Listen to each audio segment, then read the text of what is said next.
جی السلام علیکم میرے دوستوں آپ کا دوست نثار جاوید بات کریں گے ہم ہمارا قربانیوں سے لیا پاکستان اور ہمارے پنچایتی فیصلے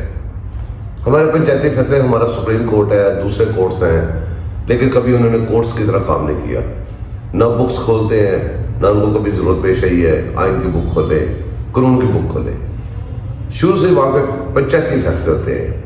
آج بھی دیکھیں جمود کی صورتحال ہے، پاکستان پھنسا ہوا ہے اور اکانومی پہلے والے ڈیمیج ہے، اس کو ریپیئر کرنے کا چانس نہیں مل رہا. اگر چانس لیتے ہیں تو پنچایتی فیصلے اس کے آگے رہتے ہیں، آڑے رہتے ہیں.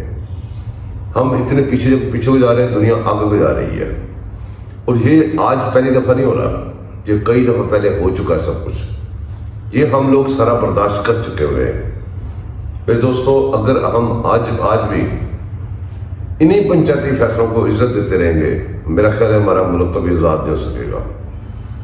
ہم 75 ایئر سے اپنی آزادی کے جشن منا رہے ہیں، لیکن کبھی بھی آزادی والا کام کو ہمارے ساتھ نہیں ہوا. ہماری عوام جب بھی برڈن پڑتا ہے وہ عوام پہ پڑتا ہے. عوام جب پاکستان آزاد ہوا تھا، عوام کو صورتیں یاد کریں کیا کچھ تھیں. آج وہ گھٹتے بہت تھوڑی رہ گئی ہیں، اور جن کے پاس صورتیں نہیں تھیں ان کی بڑھتے ساری صورتیں ان کی ہو گئی ہیں. ہمیں کچھ تلخ فیصلے خود بھی کرنے پڑیں گے، کچھ ہمارے نمائندے کریں گے. اگر ہم فیصلے نہیں کر سکتے، بول نہیں سکتے، تو جن نمائندوں کو ہم ووٹ دے کے اسمبلی میں بھیجتے ہیں، کم از کم ان کی بیک اپ تو کر دیں. اگر ان کے پیچھے ہماری سپورٹ نہیں ہوگی تو آپ کی جنگ کیسے لڑیں گے؟ اس طرح کے چیف جسٹس کے ساتھ، اس طرح کے طالع آزماؤں کے ساتھ کیسے لڑیں گے؟ ان کو لڑنے کے لیے آپ لوگوں کی طاقت چاہیے، آپ لوگوں کی پاور چاہیے. ہر بندہ وہاں اسمبلی میں جا کے آواز نہیں اٹھا سکتا. اسی لیے آپ کو چانس دے دیتا ہے کہ اپنے نمائندے منتخب کر لیں. اپنے منتخب نمائندوں کا اگر آپ نے اچھا وہ انتخاب کیا ہے تو اچھا ان کا بیک اپ کریں. اگر آپ نے پیسے لے کے ووٹ ڈالے تھے، کسی کے سفارش پہ ووٹ ڈالے تھے، پھر آپ کو اب ڈیزرو کرتے ہیں یہ سارا کچھ آپ کے ساتھ ہو رہا ہے، مہنگائی وغیرہ جو چیزیں، زندگی تنگ ہو گئی، پھر آپ ڈیزرو کرتے ہیں. وہ آپ کی اپنی غلطی ہے.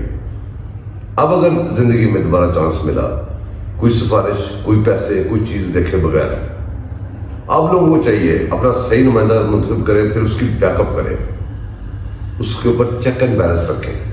اس کو کہیں کہ اسمبلی میں جا کے ہماری طرف سے یہ کہیں. جب تک آپ کو اتنا شعور نہیں آئے گا، آپ صرف زندہ باد اور مرد آباد میں لگے رہیں گے. آپ کو یہ بھی سمجھ نہیں لگے گی کہ کون سا بندہ آپ کے ملک کے ساتھ، آپ کے ساتھ مخلص ہے اور کون نہیں ہے. آپ شخصیت پرستی میں بہ جاتے ہیں، کبھی کسی چیز میں بہ جاتے ہیں. اس طریقے سے ہم بہت زیادہ پیچھے میں جا رہے ہیں. میرے دوستوں، میری آپ کو ریکویسٹ ہے، جو غلطی ہوئی ہیں سب سے ہوئی ہیں، ہر بندے سے غلطی ہوئی ہیں، ہر محکمے سے، ہر ادارے سے ہوئی ہیں، لیکن ان کو غلطیوں کو چانس دینا بند کر دیں. یہ جس جگہ پہ ہم کھڑے ہیں، بار بار اس جگہ پہ اگر آپ چاہتے ہیں نہ آئیں تو آئین اور قانون پہ جو کھڑے ہوئے ہیں ان کے ساتھ دیں، ان کی سپورٹ کریں، اور اسی طرح چلتا رہے کام. مجھے اجازت دیں، مجھے سبسکرائب کریں، لائک کریں اور سپورٹ کریں. یہاں پہ میری طرف سے اللہ حافظ.